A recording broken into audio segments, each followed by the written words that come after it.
Hello, everyone, and welcome to another Top Agent Commercial Wednesday. Very, very special guest today with Fred Schmidt, my mentor, teacher, trader. Learned so much from this man. And he's going to show a lot of wisdom when it comes to corporate services, but not only that, but what and how it's affecting right now with the business, as we were just talking behind the scenes with tariff and affecting, because Fred has consulted, and Fred, I'll let you kind of go through your background. It's a vast, extensive, and a lot of leaders actually listen and follow and try to get ideas from you because you've been around a long enough time to see many changes in this market, and not just domestically, because you ran a global publicly traded company that helps you get really big grasp of what's happening. So Fred, if you don't mind just sharing you and your background, and then kind of going into the corporate services and really what we're going to right now. Sure. Well, good morning, Jim, and good morning, everyone. Just briefly, it's hard to say, I'm 45 years in the business now. So I was saying to somebody the other day, I'm 42. They said, no, you're 45. I said, oh, no. But started in 1980, actually, in a company, spent 22 years at CB Richard Ellis, which most of you know. Back then, it was ironically called Coldwell Banker Commercial. Started off as an industrial broker and then moved into operating 3 different offices for CBRE, running them. And then was tired of running 53 agents. So I went back into cubes and went into production for myself. Became a tenant rep office broker. We'll talk about that in a few seconds later on corporate services. And then moved into what we call corporate services, multi-market representation of users of space, and did that almost out of necessity. We'll talk about the S&L crisis and everything in a second, because we're in a disruptive cycle right now as we speak also, and what that means and the opportunities. And then moved to a boutique, left CBRE, went to a boutique firm. I ran one of the first formal teams in all of CBRE, and then moved over to a boutique corporate services firm. We sold that to Johnson Controls, which ended up ultimately being part of CBRE. So I went full circle. And then moved over to Realogy, and that's where Jim and I met. Jim was, I think at the time, the president of the Asian American Real Estate Association. Were you ARIA president then? But anyway, we came across each other. I think I was a commercial chair. So yeah, I know. And you asked me to come and speak, and so yes, our friendship and relationship started there, and it's evolved in different ways ever since. He gets a lot of free advice from me. He still does. So no, we're good friends and glad to help. And this is my way of giving back to the business and helping out and everything. So, and I left the corporate world in 2018, Realogy and Coldwell Banker Commercial, and set up a consulting practice on corporate services, really on site selection, locational, operational, financial services. And then that's evolved into executive coaching and counseling and succession planning with corporations. Have been on Jim's advisory board for EXP when Jim was there, and then helping out with the Renaissance team now. So that's kind of the long and short of it. So I've been involved in commercial real estate all my life, on local, regional, national, and a global basis in a lot of different areas. So that's about it. So you want me to jump in, Jim, or are you Yeah, if you don't mind sharing the corporate services, because I know right now you were saying because of the tariffs, maybe you could touch on that. Yeah, I will. I'll talk a little bit on the. I'll share my screen. Feel free to interrupt me with any questions. I'm not looking at the Q&A, so but anybody wants to ask a question, feel free to interrupt. It makes for a better dialogue. So bear with me 1 second.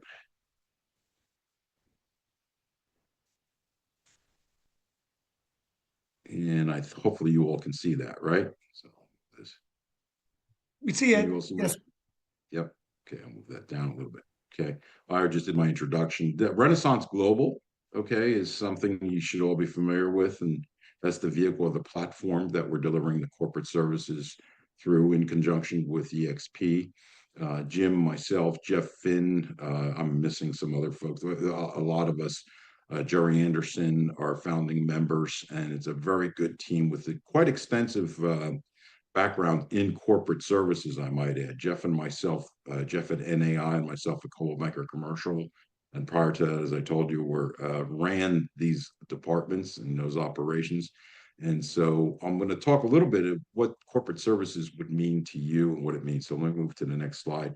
What is corporate, and I'll call it occupier services. I think actually occupier is a better description than corporate, because corporate describes only corporations, but occupier can be anybody who's using space, whether it's a small partnership or small business or whatever.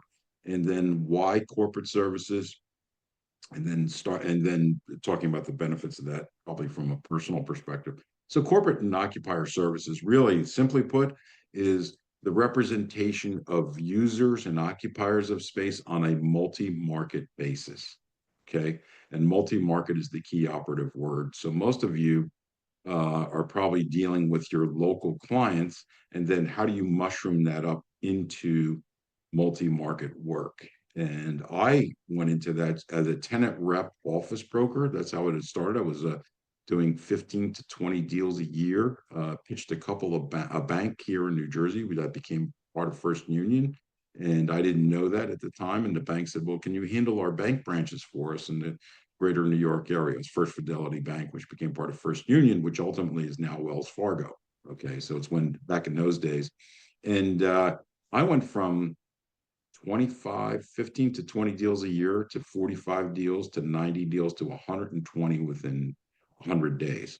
And that's very lucrative. But I can tell you also, um, working 24 hours a day, 7 days a week, I just couldn't fulfill it. So I had to form a team around me to fulfill and take care of that business that we pitched and won. So that's how I evolved into the team concept. And I always had somebody sourcing the business, converting, and executing. So that's kind of the 3 steps in the process.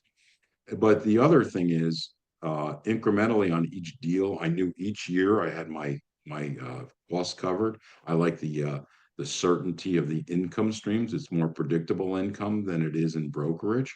You start off your year knowing you have renewals, relocations, new locations, dispositions, acquisitions, and I might add changes opportunity in this business. And when you're going through a negative change right now, which we're going through, I'm not predicting the economy here, but clients are, there's a lot of uncertainty out there. When there's uncertainty, that's a negative connotation, right? So kind of puts people into a stall. There's all these different things that go on. This is when they look to outsource and resource their parts of their business that are non-core to reduce costs. So anyway, that's the opportunity that presents itself. Um, but I like the idea that I could start each year knowing I had my costs covered. I knew I had a predictable revenue streams. And that's why I like that. And I encourage a lot of folks to do that, and repeatable income streams. Growing your revenue beyond your market. And I want to emphasize the last bullet there, which any size client will work. So it depends on where you are in the United States. But if you have a client that's a law firm, engineering firm, whatever they're retailer, certainly retail sector, we had over 88 retail accounts, multi-market work, you can grow beyond your market. So it's just looking at the business. I call it ask the question, right? If you're dealing with a client and they're growing or contracting or both, say, hey, how many other locations do you have? I have 2 or 3 or 4. We can handle those. Or how many do you have around the United States or the Southeastern United States? So it's looking at it from a portfolio perspective and how to grow to help your clients. Now, the good news is you have a team, or you can tap into a team that has done this in numerous ways, shapes, and forms, has extensive experience in that, and can help you to get that business. And then how do you engage with that process? And usually the inevitable question comes up, having been a producing agent for 18 of my 45 years. I was in straight commission sales, so I've sat in your shoes, a lot of your shoes there. Well, what does this cost? What's the payment? So there's really 3 basic ways to do this. I've done it all different ways, by the way. I've done it in the corporate, I've done it in franchise system, I've done it through EXP. So it's real, and my own partnership. So there's really 3 ways. You can refer the business to us. We win the account, or we service the account and pay a fee, a referral fee, typically off the top, off the gross. Or we can share in the business, joint venture, where you run the account and we support, give back office support and do that. Or we support you when you pay the referral fee. So it's one of 3 ways to do this. It's pretty simple, but this is not traditional brokerage as you know it. Also, I'll say that. Okay, this is not it's very team oriented, and it lends itself to that kind of work, and it's expected to do that. But the benefits are really great. So that's kind of the long and short of corporate services, without going into a whole long pitch about it. But I'm going to shift on you a little bit because I think since April the 2nd, or really since the last couple of months, we've been in what I'll call a disruptive cycle. And by the way, this is not a political discussion. This is not anything about for or against. We always play it down the middle, and you have to. But this is more telescoping through you to your clients what they're going through right now. And a disruptive cycle is that. And so, and by the way, I dusted off my COVID playbook. I didn't think I'd have to do it this soon, but so this is kind of relates to the COVID thing, but a couple of quotes here. Winston Churchill once says, "Success is not final, failure is not fatal. It is the courage to continue that counts." So I think for all of us, psychologically, it's persisting, putting your head down and going. That is really key. And this quote from Kennedy is probably apropos too.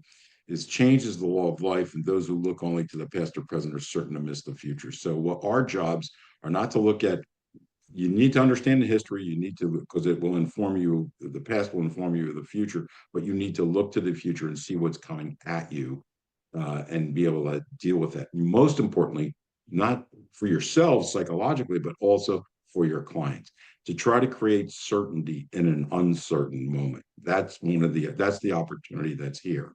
Okay, for all of us as professionals and practitioners. Okay. So um, so this is again, urgency. This is our experience through past disruptive cycles. You go from urgency, the immediacy of it, the stabilization. What does this mean? And then to recovery. Okay. Now, the way things are changing over the last 30 days and every day and everything else, you're seeing all three of these occur at once sometimes. Okay. So, but businesses right now are in a very urgent, uncertain moment, and that deflects decision making, which is death to a lot of businesses. We could be very quickly moving into what I call a stall here, right? What we call a stall. So a stall is not a good thing, okay? But the stall creates opportunities, and depending on what industry they're in and where they are and everything. Certainly, if you're uh, handing consumer discretionary goods that are, you go walk into any Walmart or Dollar Tree or whatever else, I'd say 3/4 of the goods sitting on those shelves are from China. Okay. So it's no big secret there and everything else. And so, what does that mean? And how does that mean? And what does it mean to your clients? So, anyway, we were already in a transformation, particularly the retail sector, and then the office sector has been going through a huge transformation in terms of because of COVID, in terms of work from anywhere, work from home, and those elements. So commercial real estate is still manifesting itself in those areas, and then industrial, which has done very well because of e-commerce. The one area, ironically, that's probably been the most stable, the multifamily sector, the apartment sector, and if anything, they've been growing, and rents have somewhat, depending where you are in the country, we're reaching a high supply state, but it's still, rents are continuing to increase, but they're not the rate of increase. So anyway, all these sectors are going through transformative events that occurred even before COVID and occurred even before the tariffs. So the industry is ever changing. I'm not going to spend a lot of time on this, but basically, we've been through changes like this in the past, with my long history being in the business, going back to the item D, if you see there, that's the S&L crisis, which a lot of you on this phone probably weren't even alive then. But anyway, the S&L crisis, we had I'd say half the office space in the United States, the occupied base or the base that we have now, was built between 1980 and 1990, half of the square footage. And if you look at the stuff that's 45, 50 years old, it's all over the country, suburban office and everything. So when the S&L crisis occurred, we had a 5-year supply of office space and a 3-year supply of industrial space in the United States without building a single square foot more at that moment in time. That's how dire it was. A commercial real estate depression, frankly, when you look back on it. 65% of the agents that were left after that 3-year period in commercial. So there was a big washing out of the agent base that was there overall. But I moved from tenant. I actually moved into brokerage right when the S&L crisis. My timing couldn't have been better. But I moved to the occupier side because clients needed help there, and there was a lot of people working on the landlord side. Representing tenants or anything back then was a totally revolutionary concept, totally new. So I jumped over to the corporate services side and helped clients through mostly getting out of their excess space, renegotiating leases, distressed assets, all that type of work. And that was very lucrative business. I have to say, it was quite a lot of demand for it, and it was very good. 9/11, going up the thing that is divide and delegate, connect and communicate. Not only was 9/11 a disruptive event, but a lot of people forget at that moment in time, that 2 year period, 9/11, you had the Iraqi war, which started up because of 9/11, and then the Enron debacle. So there was a whole huge thing. And then all the legislation that came out as a result of Enron and everything else. So that was a very disruptive time. And being there for your clients, particularly during 9/11, RBC Dane Rauscher, the head of real estate, was dealing with our Minneapolis office when I was in this small boutique corporate services firm. And he called up and said, "Can you guys help me? They need to." I live in the New York area. And so there's trading floors and trading desks all over southern Manhattan and the area. And with the disruption of 9/11, people weren't sure if Manhattan was going to exist anymore. It was that dire a situation. So there were trading floors, backup trading floors all over New Jersey, and RBC needed to be up and running within 11 days of 9/11. They needed to have it. And so they called and said, "Can you help us?" I called, I knew a couple places where they had excess space for trading floors. They're very expensive, by the way. We had them up and running in 11 days time. And did that. We worked 24/7 to get them up and established and going, and everything else, about 20,000 square feet, but it saved them tens of millions of dollars. They offered to pay us, and pay us pretty good money, I might add. And we said, "No, this is for our country, this is for us, and it's for free." And and did it without asking for any business in return. Well, it turns out a year and a half, 2 years later, because he has to come to a meeting in New York City with RBC Dan Rasher, and we were pitching the account. And I walked into the room. I was on part of the team and the pitch team for the business for RBC, and the head guy looks at me, and halfway through, he looks at me and goes, "Where do I know you from?" He goes, I know your name." And so I said, "Well, I think we worked together on the emergency thing." And he looked at me. And so afterwards, we did win the account. And it wasn't because of that. We didn't trade like we did that year and a half, like and whatever else. But he looked and he said afterwards, he goes, "The fact that you guys did me right at that point." So you don't do it gratuitously for anybody, but you help out and you do get business.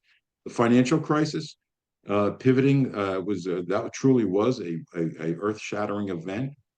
I had a whole corporate services team at Realogy. We knew real estate processes, how to deliver service delivery on a platform on multiple markets. And I said to my team, I said, "If this is as bad as it looked, and it looked pretty damn bad at that time, I said, here is how we need to jump over to the REO and REO side of the equation. And we know how to establish a platform, put real estate processes in place, and move clients through a process and deliver that." My team said to me, "Well, Fred, we don't know, we don't know how to do this." And I said, "Nobody else knows how to do it either, but we know how to deliver a process."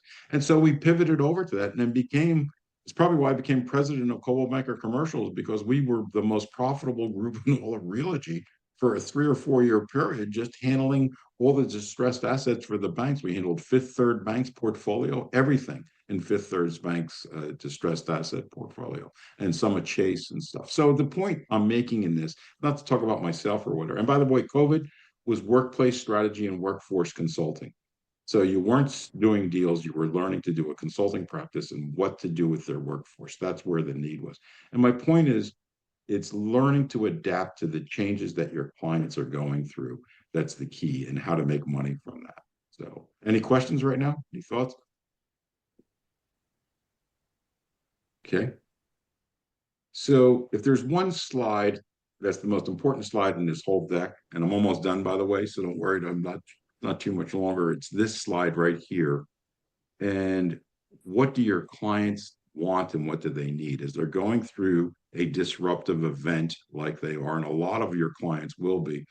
They're generally going to be in four, these are my words, but they're probably in four different psychological modes. They may be two or three of them at once going on sometimes, but generally they're in what I'll call in the buying cycle. Like they're, let's go for it, like change is opportunity. We see this right now. We're going to, this disruptive event is going to help us. Okay. So that's one mode. Okay. Another's like, we're not sure, but we'll get through this.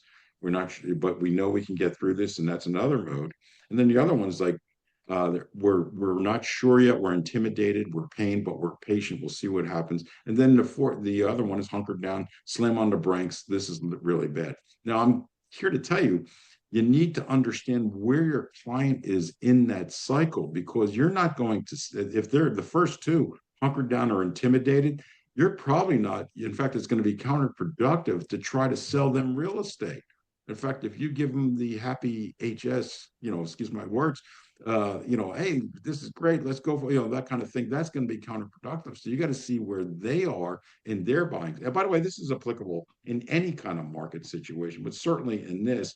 So you need to see where they are and then try to address their world from their need. This is all obvious stuff, but I think it's important, as much as you're going through the uncertainty, if your clients are, is where are they at, and then that will help inform you on how to provide services that come up with solutions to get them out of where they are.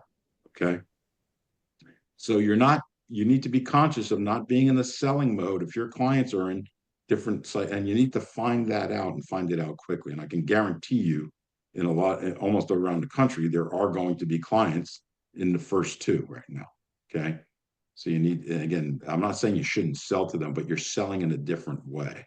Okay. You're looking at it. What can I do to help? Where can I be for you? I have slides on that, but I'm not going to give that right now. So anyway, this is probably the most important slide out of the whole deck. So for where we are, 30, 44, 45 days into this whole situation that the country and the world is in right now. Okay. I'll jump back to corporate service. So enough said on the disruptive cycle and everything else, but I think it's such an important time to address that, to help you all out and to look at things there. So really within Renaissance Global Client Solutions, what we can do to help within EXP and the Renaissance folks, you guys on the call, is how to approach and do markets, work with multi-market teams, tenants, distinguish your needs from real estate needs. That's another thing.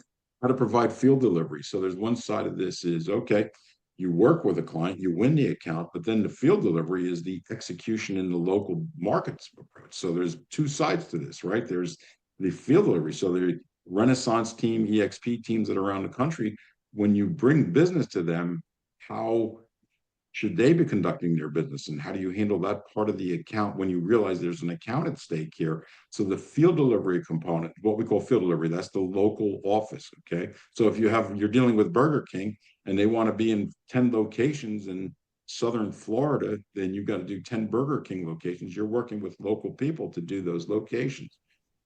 Okay. And then what is expected from them? So that's part of running an account or being involved in this. Okay. What you will learn to apply. We've talked about designations, lease clause checklist, presentation. We have presentations, proposals, all different materials. Again, I've been doing this for over 30 years. And at various points in time, I was doing one presentation a week for like an 8-year period there. So, I mean, we have all kinds of materials to help you guys win business on the retail, office, or industrial side of the equation. So, and that's about it. This is within our team, building a delivery mechanism, training each other, training you on how to do it, account development, field delivery, evolving our story, telling our story, and then succeeding. So it's pretty simple what we're looking to do here. The good news is, what I'll say to all of you is ask the question. Okay. That's all. Just ask the question. And let me just jump to the last slide because I want to finish up here. Whatever. So, like I said, I think there's over 100 years of corporate services experience on the team right now. Okay. I know just between Jeff and myself, it's at least 60, 50. And with Jim's a little bit younger. So from that standpoint, but, very good track record and experience. I don't want to act like we can do everything, but a lot of it is to support you to win the business. It's all about winning business. And so I have found throughout my career, it's not winning you generally win by an inch. Okay. And it's giving you that extra inch that we're talking about here. So with that being said, I'll jump off and. Fred, thank you for the presentation. I know, sharing corporate services, very important, right? Instead of just one account or one deal, it's a continuous process of just getting more and more business. But in this time, like you said, maybe people are not doing. How do you balance? Because I know you consult, you help a lot of, high level clients and institutional. How do you do that transition to maybe earn some fees for some advice, some consulting before you plug in, or balance that from the deals that you can do on maybe a commission basis? So how can you kind of balance maybe earning some cash flow, some money while you're helping your clients? Yeah, I think it's a mindset, first of all. And let's talk about brokerage. It's a great question. We could spend an hour on this, by the way. But it is a mindset in that a lot of brokers don't put a value on their work.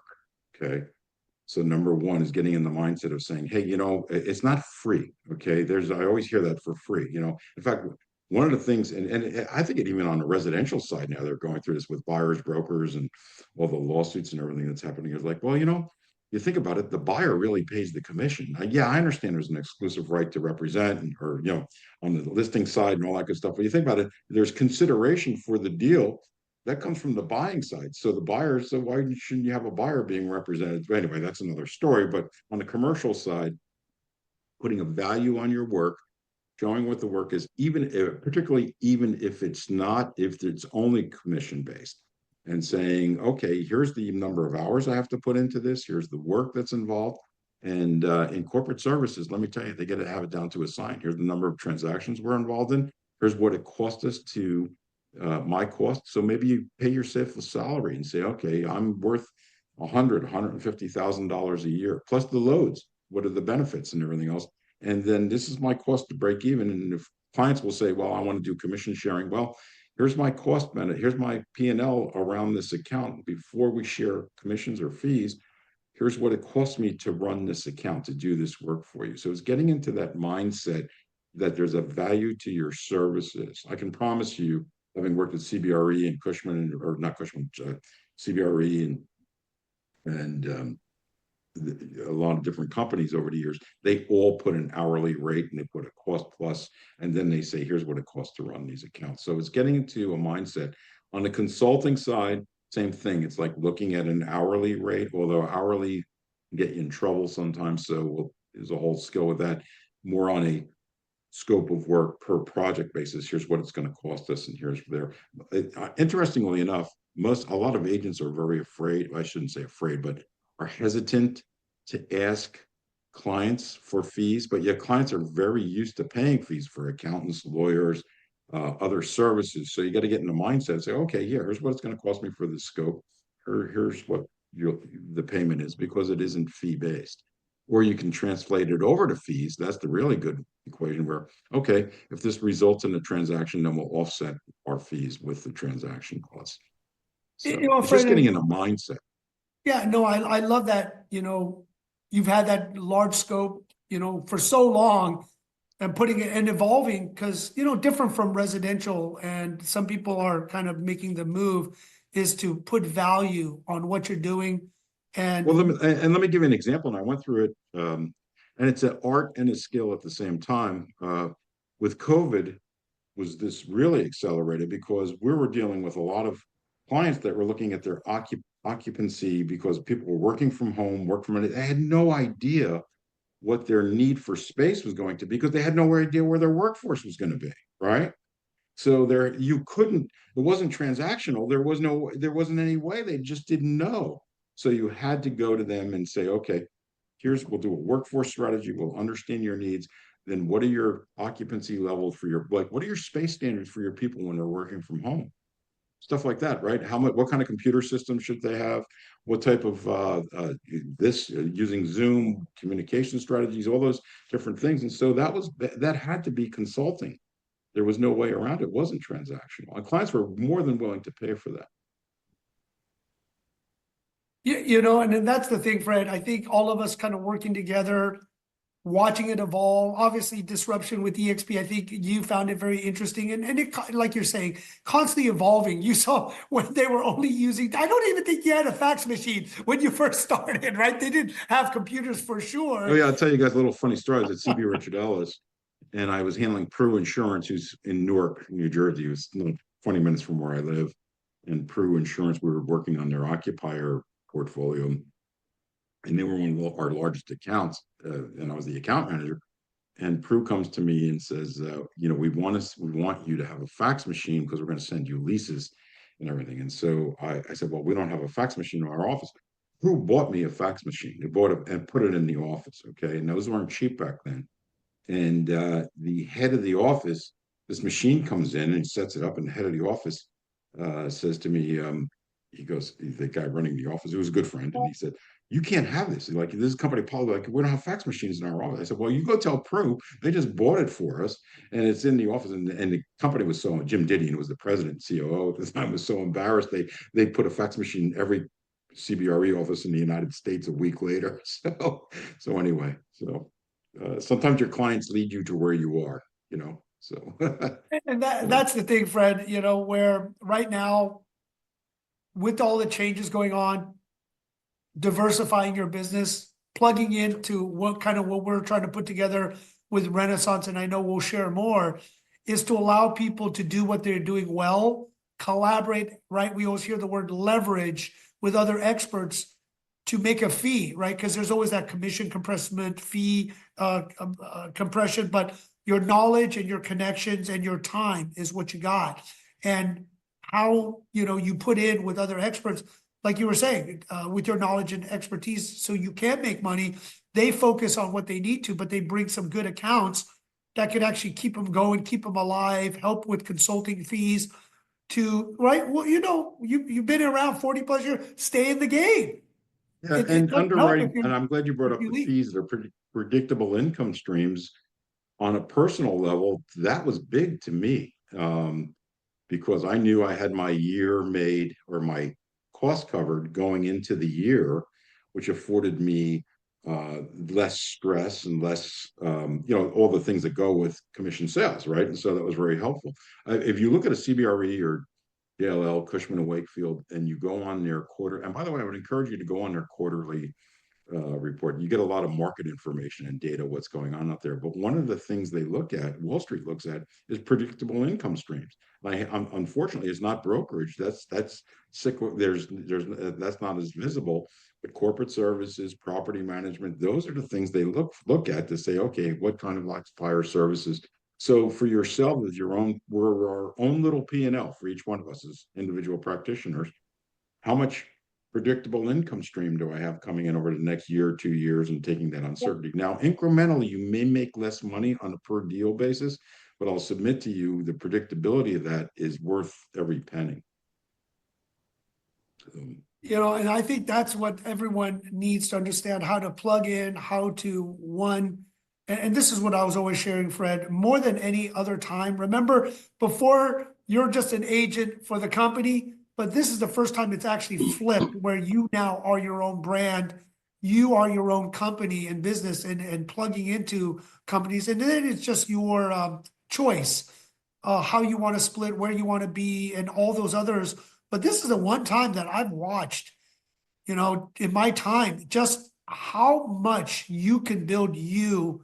And now with AI, I know it's been thrown around that there's going to be the $1 billion company, because with AI now you can literally assemble and put every component together. And I mean, it is just really, amazing, fascinating, scary, but exciting all at the same time.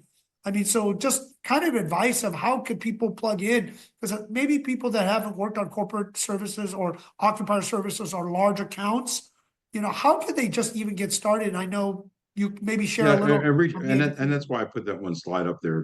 It kind of like you tend to think when, if you haven't done it before, it sounds intimidating, but even if it's a client with 2, 3, 4, 5 locations, do that, or 10 locations or whatever. It doesn't have to be a huge account, or it could be a portion of an account, whatever else. So that's number one.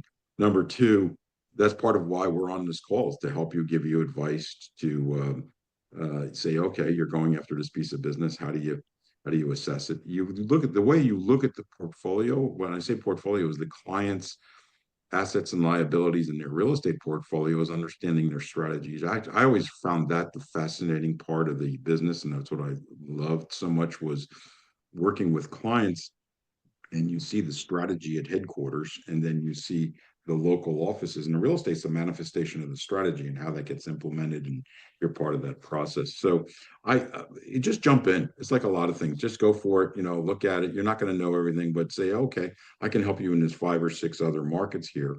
And I might add, if you have a client or an account, and if it's not I always said every client and any company I work for the local knowledge, I said I'm going to work with the best qualified real estate professional there is. So if an EXP person, and nobody's perfect in any scenario, any group, and so if our person's not qualified in that market, we'll go to somebody who is qualified that's outside the brand or whatever. Okay, so that's the other part of that too. So Eric, I just want you to kind of chime in because you have the account and the connections and relationship with the one that's trying to scale, remote business. That really, if you don't mind sharing to Fred, kind of as a case study we can all learn from, maybe sharing that client, that individual, trying to scale their business because they do have some multiple locations for that remote working. If you don't mind sharing Thrive. Jim, are you speaking to me? You're saying Eric, client. I'm not sure which client you're speaking of. I apologize. no, the remote working with Thrive. Remember the remote working space. Oh, yes, I do apologize. I was trying to track. Yeah, so I really appreciate Fred. I sent you an invite on LinkedIn while you were talking, so we can get some one-on-one and your insight on building those relationships and how trying to navigate the uncertainty and create some certainty. So thank you for sharing that with us, and hopefully the slides can be given to us as well. In this space, Thrive Co-working, presidents Chris Smith and Ramon Gonzalez. They're now in, Jim, I think they're in 6 or 7 states, 21 locations. Their model brings a working environment for someone to, have their office, but in a really unbelievable atmosphere that walks right out onto the busiest streets within any community where a lot of things are taking place. So to the group here, if you know of anybody who has a co-working environment already up and running, this particular group is interested in meeting with those operators and bringing their atmosphere to that location. So it could be an opportunity for those on this call to participate. I would say do a canvas of your area, look and see who the co-operators are who are creating these workspaces, see if you can create a contact and see if they might be interested in having probably the premier co-working environment in the country right now. What Thrive has done, they are getting more per desk, per dollar than anybody else in the industry. And there's a reason why they're doing it. So if you'd like to hear more about that, want to follow up with me, please feel free to do so. Yeah, so Fred, this is something, right? Scaling, looking, turning, systematizing, right? Through occupiers corporate services of what you put together. If you don't mind sharing, because they do have tech and some secret sauce. So Fred, your thoughts. well, a couple of things, Can I Eric. jump right back in real quick, Fred?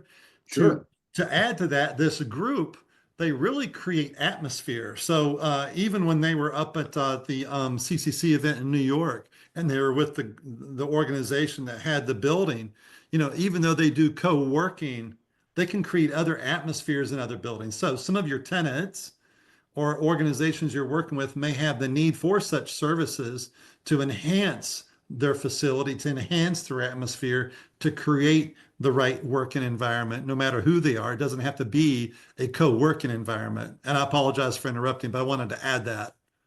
No, I just wanted to, if you're going to reach out to me, please contact me either through my Outlook or my cell phone there if you want to text me or whatever. The LinkedIn, for some reason, I'm not on it as much as I should be or whatever else. But if you want to, probably the quickest, easiest way to get to me is through those mediums. I apologize for that. No, to your point about co-working though, and the environment, and it's borne out in New York City again. The Class A, the high-end space is moving. Interesting is that B and C, functionally and economically obsolete space, that is having issues, and the co-working certainly here to stay, and having a solution for that and creating a great work environment for your people and those elements is a key thing. I'd be curious to hear more about that. Yeah, it's very interesting, so. And that's the thing, Fred, why I brought it up with Eric. Some people don't realize it's corporate service. like you think it's large accounts, publicly traded, but they don't know. Maybe it's 2 or 3 restaurants, right? They need to understand how to, make it official, to turn it into a franchise, to scale the operations, to, pay for a business development or just leverage right through networks and relationships, of how to scale. Right. So maybe you could share some of the industries that you've seen, maybe start smaller. Not, we all know the corporate large account. And that's why Smaller. I spent the time on those slides on the disruption going on right now. Companies go, and by the way, whether it's good or bad, in fact, I find I've made more money in my career on not the bad side, but companies going through market-driven change that is not good for them because they're the ones that need help and need it quickly. Now you got to make sure they can pay you. Okay, there's that part of it too. So you got to underwrite them a little bit and understand that. But generally speaking, that's where the need is.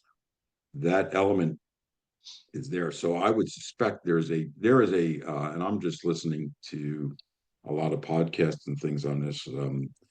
There's a boatload of small businesses that are impacted. Anybody that's dealing with uh, consumer discretionary goods, okay, and we're talking about anything that they're distributing through their retail locations and elements, they're in trouble, or there's trouble coming, right? There's something nobody knows where this is going to end up, but there's a lot of disruption to their businesses. And so those businesses, and that's a boatload of them that are small to medium-sized businesses in your markets that are distributing goods, are going to be disrupted. Okay, I hate to say it that way. I'm not being gloom and doom here, but so that's an opportunity. And I can't walk in and say, "Oh man, I got a great," you got to be careful. You got to be very empathetic, and that's why I was saying what mode they're in psychologically is very important. But that's where you see those kinds of opportunities or whatever. And then what happens with the real estate? Okay, now retail has always been, there's been a lot of bankruptcies, a lot of consolidation. Walgreens and CVS is closing down in different parts. So that's part of the normal retail landscape. I suspect that's going to accelerate to some extent because of what's happening here. So it really is a local market type of phenomenon, but looking at that, elements of that, okay. Warehousing and distribution for importers and exporters, if you're in the industrial markets where you have those gateway markets, those are places that you're going to see a lot of dislocation and disruption also. Okay. So Fred, kind of going on that, I just got a call yesterday to talk about pharmacies, right? Because of all their changes, with many of the kind of like the Walmart, Rite Aids, right? They're all closing down because other technology like Amazon stuff are starting to come into the pharmacies. And we all knew pharmacy was what drive traffic, right? To get your medicine, just like some of the C stores in gas stations, right? They all wanted to encompass it. But now that technology with Amazon and others coming into the pharmaceutical industry, the pharmacy industry direct, right? Now they don't have the foot traffic that helped, and there's just oversupply, right, of some of those large shopping grocery stores. Now the pharmacies are gone. But other groups are trying to buy their list to change the model, right? Because like you said, there's always change, even like it or not. It's inevitable, but there's opportunities. and so what does that mean in terms of real estate? Again, it's a local market, so I don't want to act like it's one wand and you go around the country and say it's X or Y or Z. That'd be presumptuous on my part, but there's definitely that kind of, the point I'm making, I guess, or we're making, is that change they're going through as a manifestation, and it's understanding what that means for your clients and where they're going with that and how to help them in that regard. And that's why I was giving examples in the past of like looking at workplace strategies in COVID when you were going through all that. And you brought up a good point. We were talking about this right before we jumped on. Reshoring in the United States, or North America, I should say, was going on very strongly before the tariffs. So, and I think ironically, that's getting disrupted now, but there was a lot of mission critical products and things coming back. Pharmaceuticals is a big one, right? The raw compounds that go into the pharmaceutical process. Okay. So that was happening. Now, retraining the workforce to be able to handle blue collar work and do those things, that's another part of this. That's a very that hasn't been thought of yet, but we did a consolidation for a client where manufacturer that consolidated out of China. This is the last go around, and built 1 million square feet in Reno, Nevada, and the workforce was dictating the location characteristics of the client. But they're a facility that probably 10, 20 years ago would have had 10,000 employees. It's about 1,000 employees right now. Okay, because of the processing, robotics, and all that type of stuff. So it's a whole different world, even in manufacturing, in terms of how, and the workforce has to be highly trained. So, you know.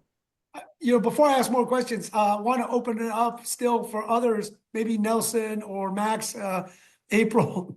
I'm just looking at who may have other questions, because this is very interesting about how to plug in, how to be consulted, because I know Nelson with your ESG companies and other businesses who you're running in. I know maybe, well, not to get political, right? Changes of different government, but we are going to more efficiencies, right? In technology for energy and renewables, right? We don't want to damage our world, but there's a lot. So Max, I don't know if you or Nelson or anyone else has a question. No, I don't. I've been listening to Fred for the last year, I believe, and he'd been very, very gracious and, gave me the right answers. And thank God for that. I appreciate you. Glad to help in any way. And you're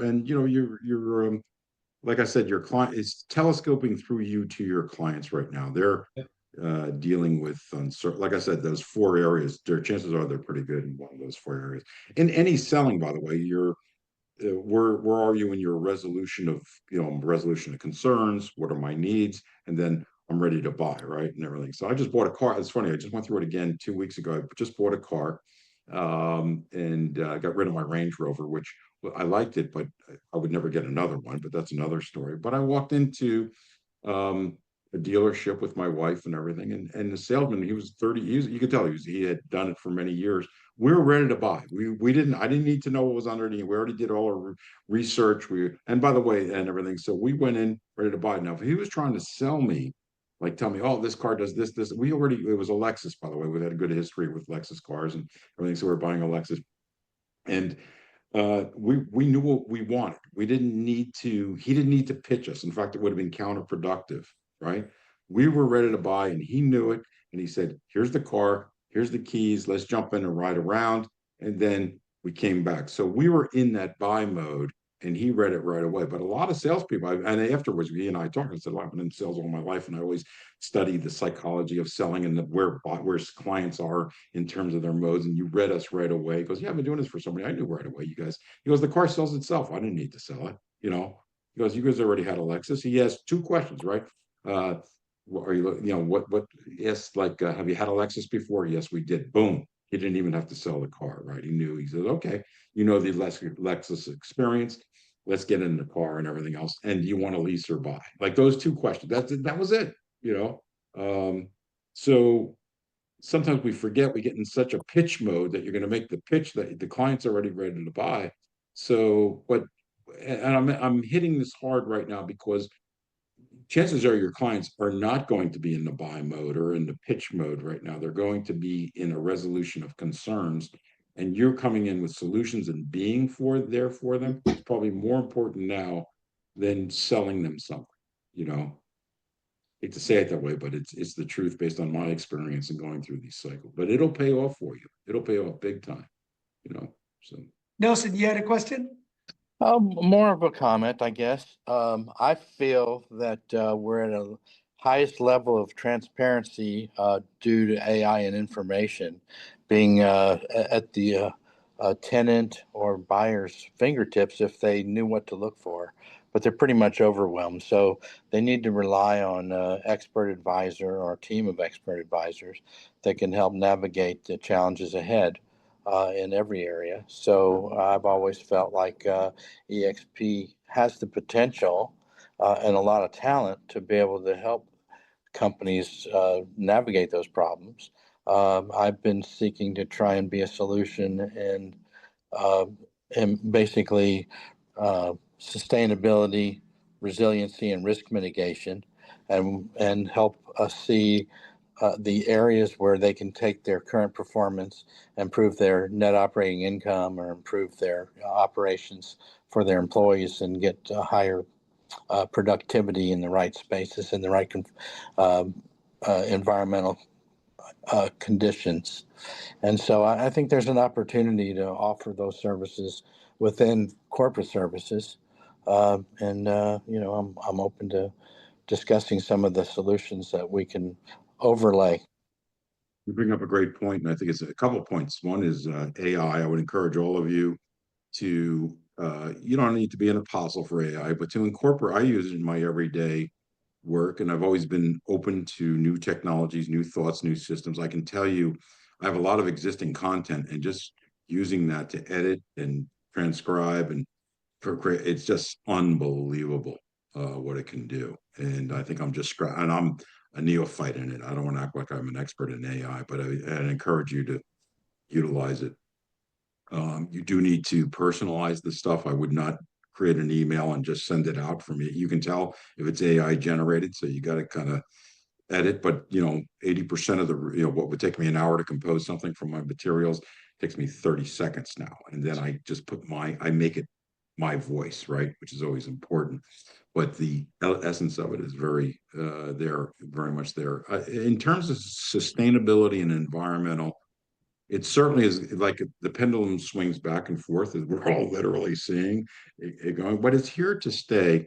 I think, Nelson, you bring up a good point, and that's something just like we do, a cost benefit ratio, right? How can I save money, or what is the cost benefit, and how to measure that is something that I think, and maybe that's a turn for the better for sustainability in the long run. It's like, okay, you can drive savings and energy efficiencies and these elements by doing this, and here's your cost benefit ratio, which I always think was missing, my personal opinion, on sustainability measures. And people were pitching that, but they were saying, well, it's good for society, and don't get me wrong, it all is, and you want to have that, but how to measure that. So I think we're kind of moving to the middle, which is probably the place to be. Well, there are tools that are available to measure and describe current performance on a particular property that's really can be insightful. And then the triple bottom line benefits, planet, people, profit benefits that we can actually show a net present value for the investment, which is usually a lot higher than just the financial benefit alone. Yeah. So I think, the working through those elements, getting the approval processes streamlined, all that's extremely important, but you bring something unique to the table that you don't have, and people are very conscious of it. Even if they don't say it or espouse it, it's something that's there. And so it has to be addressed, Eric, did you have something to add? Oh, you're muted. Oh, maybe April for now. April, go ahead. I do. Hopefully you all can hear me. I have laryngitis, so I'm going to reach out to Fred directly outside of here for more information. I'm getting plugged in and connected. But since you all were speaking about AI, for those of you who are near Atlanta on May the 16th, we're going to be, the Georgia CCIM chapter is hosting a CE, it's a 5-hour course. It's going to be Site to Do Business with an AI component added to it. And so that's going to be on May the 16th from 9 until 3 p.m. So I just wanted to share that. Thank you, Jeff.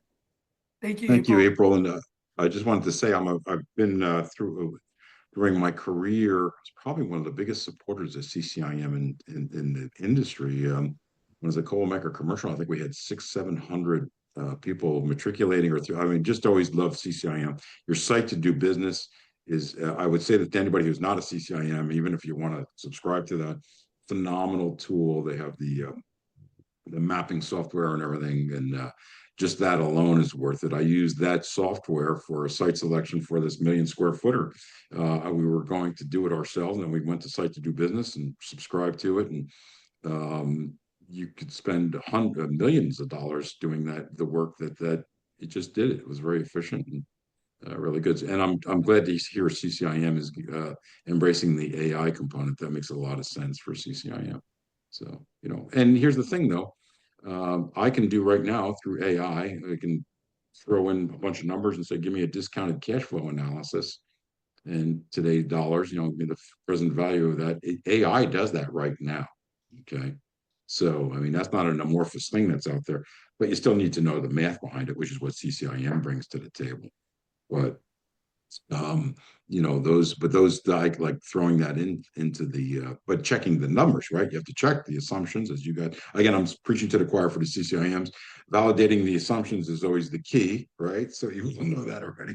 So I feel the head shaking, but it's but I can do a discounted cash flow analysis. I can just pull up a program and done, and that blows me away. It's like, oh my goodness, I could do math here.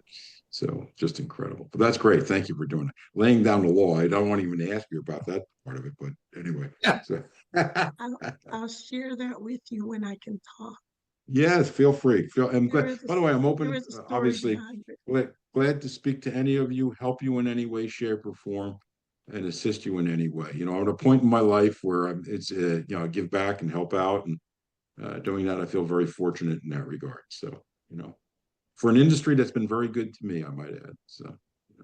Fred, I just want to thank you again for the service you're giving, mentoring so many people in this industry, and continue to give back. No, it is a privilege, honor, to get to know you now as friends and still pick your mind and advice for free. Thank you so much, and ask you to speak. No, it's all right. But it's profitable experience. It's been mutually beneficial. I'm teasing you on that. You know that. So I know, but thank you.